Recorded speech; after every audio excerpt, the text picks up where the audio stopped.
నమస్తే express minute కు స్వాగతం. తెలంగాణకు సంబంధించిన అప్డేట్స్ ఇప్పుడు చూద్దాం. ఇడ్లీ ముక్క గుంతులో ఇరుక్కోని మహబూబ్ నగర్ జిల్లా ఆత్మకూరు మండలం అమరచింత గ్రామానికి చెందిన 6 నెలల బాలుడు నందకిషోర్ చనిపోయాడు. బాలుడిని ఆసుపత్రికి తరలించే లోపే మార్గమధ్యంలో మృతి చెందాడు. ఈ ఘటనతో తల్లిదండ్రులు కన్నీరు మున్నీరయ్యారు. ఆత్మహత్యలు చేసుకున్న రైతు కుటుంబాలకు ప్రభుత్వం తక్షణమే 10 లక్షల రూపాయలు చెల్లించాలంటూ సిపిఎం ఆధ్వర్యంలో బాధిత కుటుంబాలు నల్లగొండ కలెక్టరేట్ ఎదుట ఆందోళన చేపట్టాయి.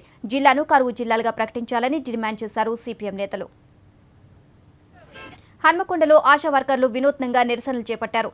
శివసత్తుల అవతారంలో ప్రభుత్వానికి వ్యతిరేకంగా నినాదాలు చేశారు. పెండింగ్ బిల్లులు, కనీస వేతనం ఇవ్వాలని డిమాండ్ చేశారు.